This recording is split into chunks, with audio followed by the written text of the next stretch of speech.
안녕하세요. 더 배움 검정고시 한국사의 명재민입니다. 자, 오늘은 196쪽에 일제의 식민통치, 경제적 수탈, 그리고 우리가 어떻게 저항했는지를 볼 차례죠. 지난 시간에 일본이 러일전쟁 끝난 다음에 조선을 식민 지배하는 과정, 여기까지 우리가 정리를 했었고요. 자, 아쉽게도 우리가 많은 노력을 했음에도 불구하고 일본에게 식민 지배를 당합니다. 그럼 일본 입장에서는 청나라 떨치고 러시아 떨치고 드디어 조선 먹었으니까 이제 상식적으로 생각하세요. 그렇게 어렵게 일본 입장에선 조선이라는 나라를 식민 지배했으니까 초반에는 어떻게 통치했을까? 쉽게 강력하게 통치했다는 거예요. 초반에는요. 1910년대는 총과 칼을 앞세워서 강력하게 통치했습니다. 그래서 우리가 1910년대입니다. 그 다음에 1920년대, 1930년대 일본이 어떻게 우리를 정치적으로 통치했느냐. 정치적으로. 그 다음에 경제적으로 어떻게 수탈을 했느냐. 그 다음에 우리가 어떻게 저항했느냐. 이렇게 보면 되는데 196쪽 쭉쭉 넘겨보시면 198쪽에 10년대 어떻게 나와있죠. 199쪽에 20년대 어떻게 했느냐. 30년대 200쪽에 나와있고요.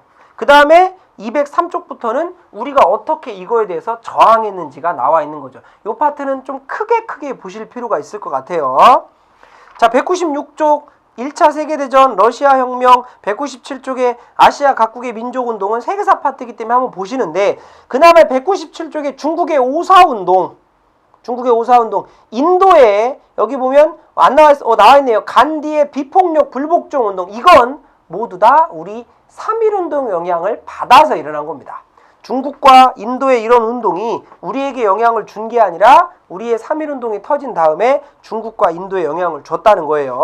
넘기셔서 198쪽부터 보겠습니다. 정리해볼게요. 1910년대 일본의 정치는 무단 통치고요. 자, 그 이름도 무서운 헌병 경찰 통치입니다. 무단으로 통치하겠다는 거죠. 두세 명만 모여있으면 잡아가고요. 경찰을 누가 하는 거예요? 헌병은 누굽니까? 군인 경찰입니다. 조선총독부를 만들어서 책 보세요. 198쪽에 조선총독부는 식민통치기관으로서 일본의 대장이니까 군인 중에서 일왕 직속으로 우리 조선에 파견이 되면 입법행정 사법 다 관리하고요. 자, 중추원. 중추원이 어디서 본 것 같은데요. 이거 중추원은 고려 때 중앙정치에서 보면 왕명전달하는 기구였고요. 독립협회가 헌의 6조에서 주장했던 거 두 번 나오거든요. 근데 1910년대 넘어가면 친일단체로 약간 바뀝니다. 자, 중요한 건 반가로 이번에 통치 내용이죠. 헌병이 경찰 업무를 합니다. 즉결 처분, 그 자리에서 즉시 처분하는 거. 그 유명한 태형, 곤장 때리는 거죠. 우리가 이 사람이 아무리 범죄를 저질렀다 그래도 그 사람을 폭행하고 때리는 건 당연히 인정되지 않아요. 너무나 반인권적이라 그래서 갑오개혁 때 없어진 건데 일본이 이거를 헌병 경찰 통치 때 부활시켜 놨습니다. 더 어이없는 것은 태형은 조선인에 대해서만 인정을 합니다. 일본인이 잘못하면 때리지 않고요. 언론 출판 집회 결사의 자유를 박탈합니다. 두세 명만 모여서 뭔가 수군수군해도 다 잡아가는 거예요. 그 다음에 교사가 제복과 칼, 관리들, 조선총독부의 관리라든가 선생님이 다 제복과 칼을 차고 수업한다는 얘기는 강압적인 분위기를 만드는 거죠. 자, 뒤에 배울 거지만 상식적으로 생각해 봅시다. 1910년대 우리의 저항은 국내건 국외건 우리의 저항은 상당히 약했다. 아니, 왜 약했냐? 왜요? 일제의 통치 방식이 헌병 경찰이기 때문에 두세 명만 모여있어도 다 잡아가니까 독립운동하기가 상당히 어려웠다. 이게 묵히고 쌓였다가 1920년대 가면 주로 해외에서, 다시 제가 지난 강의에 말씀드린 것 같은데 해외라고 해봤자 어디 유럽 이런 데겠어요? 아니라고요. 주로 만주, 연해주 지방에 포인트가 맞춰져 있습니다. 우리 백성들이 거기 살았기 때문에.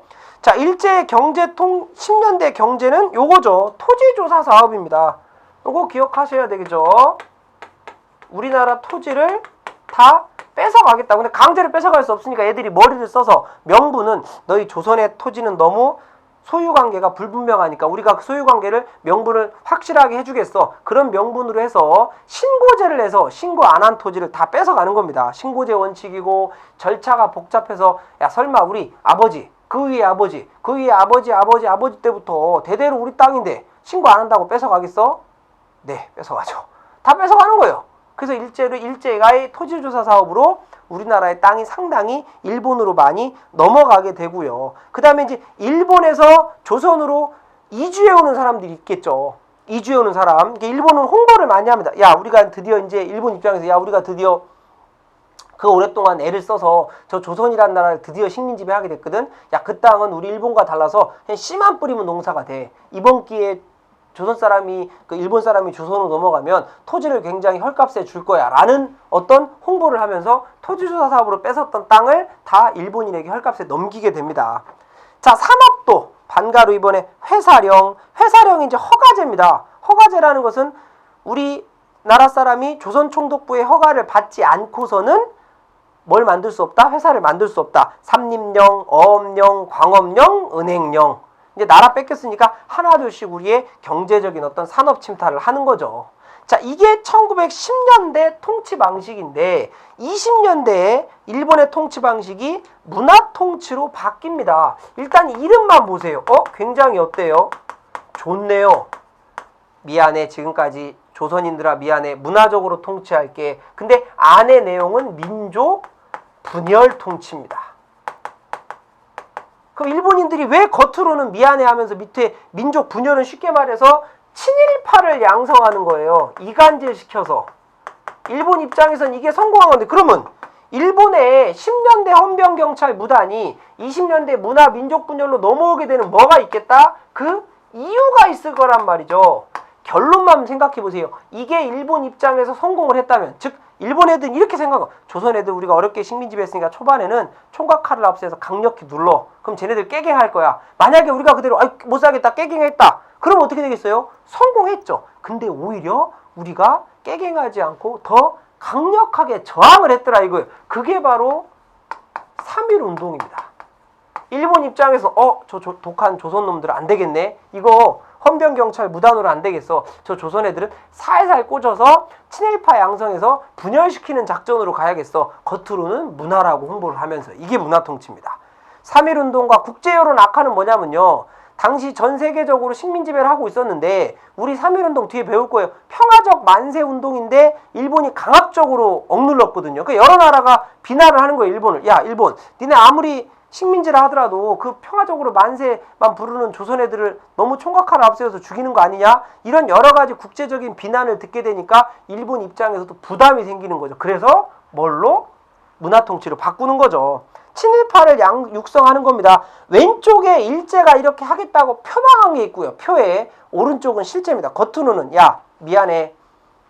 이제는 무관이 아니라 문관, 즉 정치인들을 총독으로 보낼게. 하지만 독립할 때까지 한 번도 보낸 적은 없고요. 조선인 관리를 임용하고 대우를 개설하겠다는 건데 이건 친일파를 양성하기 위한 거고 언론 집회 결사의 자유를 허용해서 실제로 신문을 발행하는 걸 허용해요. 우리 민족신문이었던 동아일보, 조선일보 허용하는데 실제는 뭐가 있대요? 사전 검열이 있어요. 여러분 신문은 이거 내일신문이니 가까봐. 요거 돼. 요거 안 돼.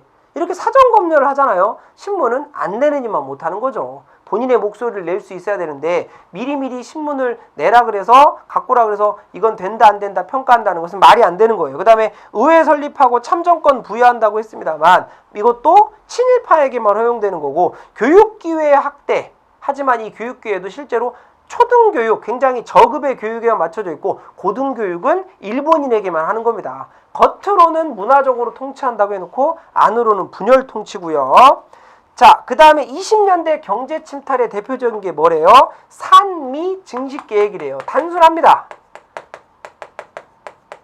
자, 산미, 쌀미자요. 쌀의 생산량을 증식, 늘리겠다. 20년대 일본이 급속하게 산업화, 공업화 되는데 일본은 우리나라보다 땅이 큽니다만 농경지는 더 작거든요. 농사짓는 땅은 적어요. 그래서 일본이 우리 조선으로부터 생산량, 쌀의 생산량을 늘려서 더 가져가겠다 이거죠.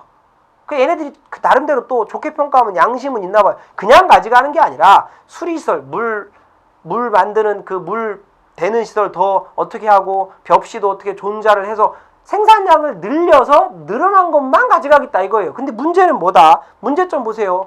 원래 얼만큼 생산량을 늘리겠다는 목표가 있었는데 목표량에 한참 미달했는데도 불구하고 계획했는 대로 쌀을 가져간다는 거죠. 그럼 당연히 조선에서는 엄청난 식량 부족이 생길 수밖에 없다는 거예요. 넘겨보시면 산업치단인데 여기 회사량을 폐지하니까 200조개요. 좋은 거 아닙니까? 아니요. 회사량 폐지하는 것은 일본인들이 조선에서 회사를 좀 더 잘 만들기 위한 어떤 방책에 불과했고요. 관세 철폐하고 신은행령까지 있습니다. 자, 이제 30년대는 이름도 무서운 뭐예요? 민족 말살 통치입니다. 우리 민족을 말살하겠다. 이제 30년대 가잖아요. 일본의 31년에 만주사변, 37년에 중일전쟁, 41년에 진주만 습격하는 태평양 전쟁. 뭐 진주만 습격은 뒤입니다만 어쨌거나 이런 2차 세계대전까지 일으키면서 일본이 한참 뭐 할 때입니까? 이제 전쟁할 때예요. 전쟁. 그러니까 전쟁하니까 식민지를 삼고 있었던 조선에서 우리 민족을 말살시켜서 전쟁을 필요한 모든 것들을 다 가져가겠다는 거죠. 볼까요? 배경 보면 일제 침략 정쟁이 확대되면서 한국인의 효율적으로 동원하기 위해서 내선일체, 일선동조 갑자기 친한 척하는 거예요. 내선일체 밑에 나와 있습니다만 야 원래 일본과 너희 조선은 우리는 하나야. 일선동조 한국과 일본은 조상이 같아. 우리는 하나고 조상이 같은데 우리 일본이 지금 전쟁하고 있으니까 너희 조선도 전쟁에 참여하지 않겠니? 뭐 이런 거죠. 그냥 강제로 끌고 가는 거죠. 황국 신민 충성스러운 그 신민이 되라 뭐 이런 뜻이고요. 자, 문화적으로 무기정간이라 그래서 무기적으로 신문을 못 내게 하는 거죠. 조선일보, 동아일보 다 정간시키고 나중에 폐간시키고요. 한글과 한국사 제가 아까 뭐라 그랬죠? 민족이 역사와 글을 잃어버리면 그 민족의 뿌리가 흔들리는데 그러니까 말살 정치 때는 우리 역사와 우리 말 교육도 금지시키고 학술단체 싹 다 금지시키며 201쪽 위에 보면 민족 말살 통치로서 신사참배를 거부하면 여러 가지 불이익을 주고요. 그 다음에 황국신민 서사 충성스러운 천황폐하의 식민이 되라는 걸 계속 암송을 시키고 그 다음에 창씨개명 나카무라 스즈키 이름 다 바꾸라는 거고요. 자, 사상도 생각도 싹 다 바꿉니다. 뭐 보호관찰령, 보국연맹, 사상번, 예비, 구분령 같은 거 내리면서 일본으로 모든 것들을 바꾸려고 하는 거. 우리 민족을 말살시키려는 거. 그 다음에 이 뭐예요? 경제적으로는 이제 병참 기지화 정책이죠. 무슨 뜻입니까? 일본이 아까 뭐 할 때라고요? 전쟁할 때니까 일본의 모든 것들에 전쟁에 맞춘다는 거예요. 그래서 대공황을 극복하기 위해서 일본이 침략 전쟁을 하기 때문에 전쟁 물자를 조달하기 위한 우리나라는 단순히 뭘로 삼겠다? 병참 기지로 삼겠다. 그래서 군수공업에 필요한 중화학공업과 광공업을 싹 다 육성해서 노동력 착취라든가 1930년대 중반 노동쟁이가 일어나게 된 이유가 되고요. 남면 북양, 우리 남쪽에는 면화, 북쪽에는 양을 사육해서 옷감이라든가 이런 것들을 가져가겠다는 거고요. 자, 중요한 건 네모 3번에 전시 동원 체제네요. 38년에 국가 총동원법이 있어요. 일본이 법을 만든 거예요. 뭔 얘기죠? 37년에 중일전쟁 터지면서 전쟁이 본격적으로 터지니까 전쟁에 필요한 자원을 적극적으로 수탈하기 위해서 군대를 동원합니다. 지원병, 학도 지원병, 학생이 군인에 지원하는 거고 일반 사람이 지원하는 건데 말 그대로 지원은 내가 군대 가고 싶어서 지원해야 되는데 이건 반강제로 끌고 가기 때문에 말이 지원이지 거의 지원이 아닙니다. 징병은 일자리, 그 노동력을 징병하기 위해서 가져가는 거고요. 국민징용령, 그 다음에 아직도 이제 문제가 되는 여자 정신대 근로령이죠. 박근혜 대통령이 유엔 연설문에서도 나왔고 굉장히 이게 성적으로 착취를 하는 거기 때문에 이게 전쟁 기간에 민간인에 대한 엄청난 착취입니다. 이게 굉장히 논란이 됐는데도 일본 아직까지 정식으로 사죄를 하지 않았기 때문에 국제적으로 문제가 되는 거죠. 자, 이제 물적 자원도 가져갑니다. 공출, 여러분들 무조건 공적으로 걷겠다는 거거든요. 일본이 녹그릇이라든가 총알 만들기 위해서 철 비슷한 걸 다 가져가는데 공출이라는 말이 나오면 무조건 30년대입니다. 38년 이후에 국가 총동원령 이후이기 때문에 공출이라는 말, 쌀을 걷건 뭘 걷건 일본이 전쟁하는 데 필요한 모든 것들을 가져가겠다는 건 싹 다 30년대라는 거죠. 자, 이제 203쪽의 챕터 2에 보면 우리가 어떻게 저항했는지가 나와 있는데 제가 10년대는 저항이 상당히 약했다. 보세요. 10년대는 여러분들 203쪽하고 204쪽이 다예요. 끝. 왜요? 일제의 통치 방식이 헌병, 경찰, 무단이었기 때문에 저항하기가 쉽지 않았다고요. 대표적으로 국내에서는 항일 비밀스럽게 할 수밖에 없다. 딱 두 개만 보시죠. 송죽회 맨 밑에 조선국권회복단은 거의 안 나오니까 독립의군부와 대한광복회 정도. 독립의군부는 의병장 출신이었던 임병창이 고종의 비령을 받아서 복벽주 예전으로 돌아가겠다. 예전으로 돌아가겠다는 것은 고종을 황제로 올리면서 예전으로 돌아가겠다는 뜻으로 복벽주의를 내세웠던 독립의군부가 있고, 대한광복회 공화정을 주장했던 간도회에 만들었던 이 대한광복회라는 게 있습니다. 나중에 간도회 독립군을 만들고 국내에서 주로 활동을 했고요. 어쨌거나 이 두 개 빼고는 거의 없는데 10년대는 이 두 개도 거의 나오기가 힘듭니다. 시험에는. 자, 차라리 국외 넘겨보실까요? 204쪽의 네모 2번에 국외에는, 자, 우리 지난 시간에 애국계몽단체 중에 1907년에 신민회가 있었잖아요. 신민회가 국외 독립운동 기지를 만들었었거든요. 일제의 남한 대토벌 작전 이후에 국내에서 항일투쟁이 어려워지니까 만주나 연해주로 우리의 근거지를 많이 옮겼다 그랬어요. 그래서 연변, 북간도라든가, 자, 북간도에 있었고, 중요한 건 서간도네. 서간도가 점 첫 번째. 국내에서 활동하던 신민회가 여기다가 항일 독립운동의 거점 만주 삼원보에 신흥 무관학교를 세웠거든요. 삼원보에. 여기에서 독립군 단체가 상당히 많이 나왔다 그랬고요. 자, 연해주도 있었고, 이제 상하이가 이제 나중에 대한민국 임시정부의 기반이 됐잖아요. 상하이도 있었고요. 자, 미국도 있네요. 205쪽 위에 미국. 자, 미국은 안창호 같은 사람들이 주로 했었는데, 우리 미국은 너무 멀기 때문에 주로 이제 우리 지식인들이 갔다가 우리 이민자들이 국가가 주도해서 이민을, 우리 사탕수수 밭에서 우리 설탕 만드는 사탕수수 밭 있거든요. 거기에 이주 노동자들이 많이 갔었던 그런 데가 미국이 있었고요.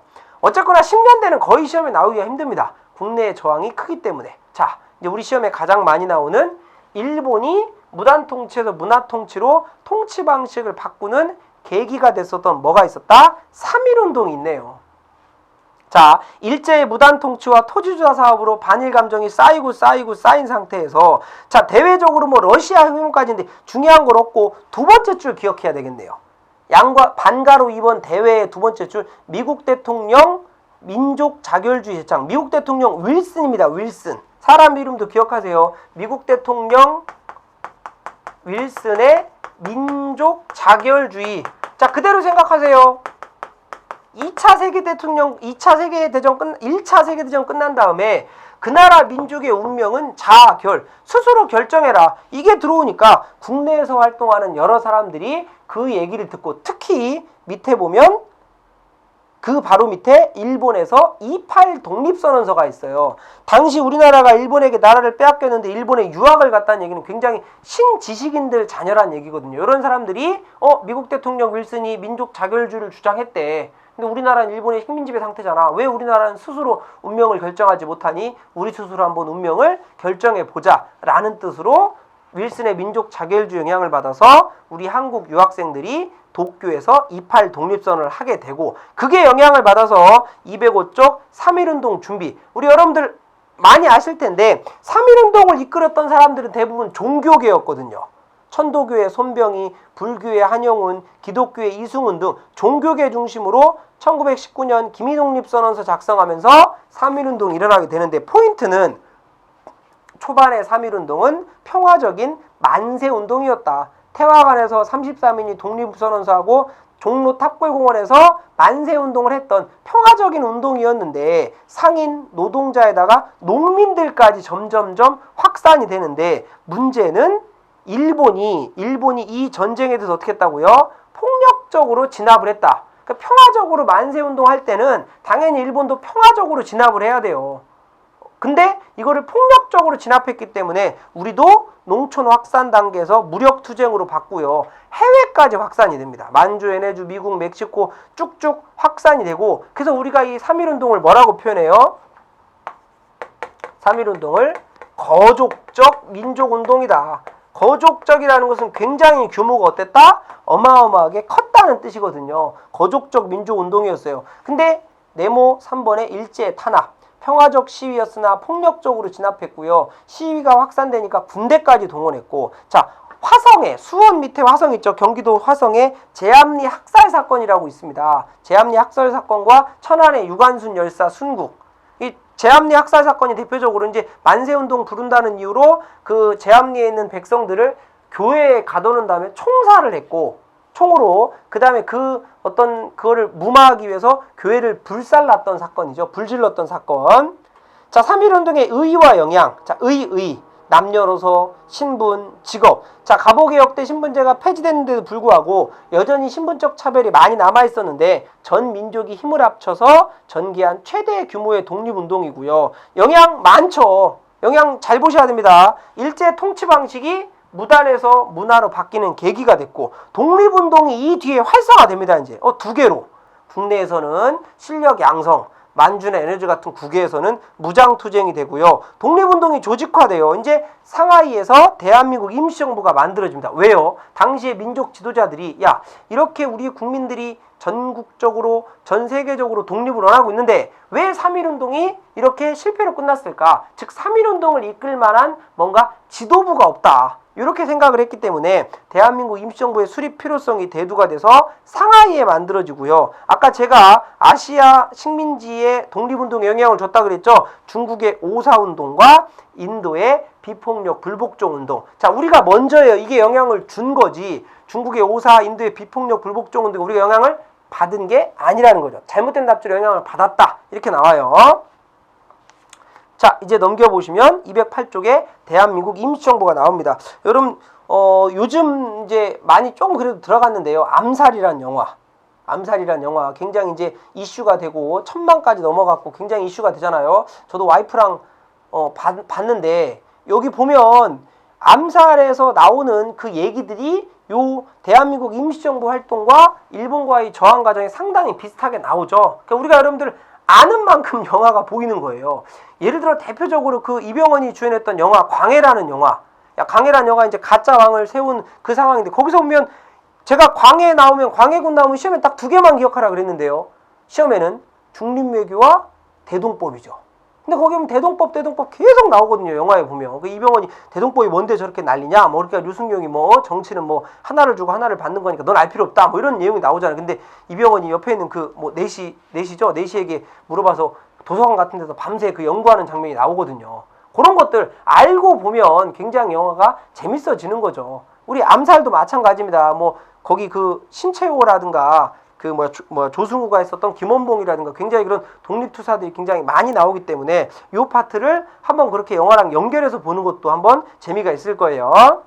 자, 대한민국 임시정부가 수립이 됩니다. 알 겁니다, 여러분들. 대한민국 임시정부는 상하이에 만들어져요. 근데 대한민국 임시정부가 상하이에 하나만 있었던 게 아니다. 거기 보면 일본의 연해주의 대한국민의회가 있었고요. 서울에 한성정부가 있었고 209쪽에 상하이에 대한민국 임시정부 이렇게 세 개가 있었다. 연해주, 서울 한성, 서울의 옛이름이 한성이니 그 다음에 상하이 있었는데 결론만 말하면 세 개가 어디로? 상하이로 통합이 됐다는 거죠.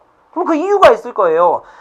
그 연해주에 있었던 대한국민의회 쪽은 주로 무장투쟁을 주장했던 애들이고요. 그 다음에 일제가 두 눈 시퍼렇게 뜨고 있기 때문에 서울에서 임시정부를 만드는 건 사실상 불가능했기 때문에 그 한성에 있었던 한성정부는 예선탈 났겠고, 그러면 상하이하고 대한국민의회 그 연해주에 있었던 두 개하고 경쟁을 했는데 상하이로 낙찰이 된 거죠. 쉽게 말하면. 그럼 왜 그랬느냐? 이 연해주 쪽에 있었던 대한국민의회 쪽에 있던 사람들은 무장투쟁, 지금 당장 모가지에 칼이 들어와도 맞짱 떠서 독립을 하자라고 주장했던 애들이고, 상하이에 있었던 사람들은 주로 뭘 주장했다? 외교적으로 활동을 해서 독립을 하자라고 주장했던 사람들이에요. 왜? 상하이가 당시 국제도시로서 각국의 대사관이라든가 외교관이 상당히 많이 있었거든요. 근데 알고 있죠? 어디로 통합이 됐다고요? 상하이로.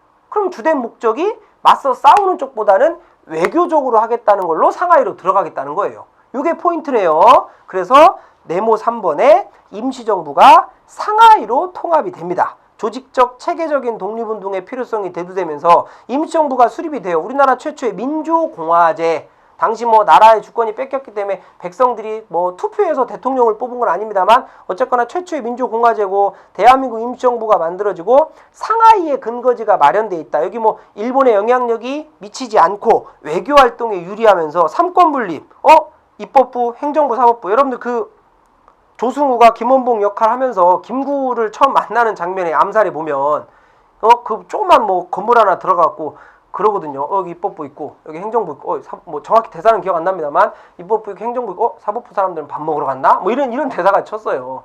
굉장히 맵사람 안 되는데 나름대로 그게 어떤 고증을 바탕으로 영화를 만들었기 때문에 나름대로 굉장히 좁은 공간이어도 지금 우리가 생각하는 입법행정사법 최초의 삼권 분립의 그런 국가적인 어떤 형태를 갖고 왔다는 거죠. 자, 초대 대통령으로 이승만이 올라갑니다. 이승만은 여러분들 굉장히 친미적인 경향이 강했던 사람으로서 이 사람의 주장으로 외교투쟁 쪽에 어떤 초점을 맞춰요. 그래서 대한민국 임시정부가 활동을 합니다. 자, 상하이에 있지만 국내하고 연결을 해야 되잖아요. 그러니까 비밀행정조직망이라고 연통제 교통국이라는 게 있습니다. 비밀행정조직망으로서 연통제가 있고 국내하고 연결하는 통신국으로서 교통국이라고 있습니다.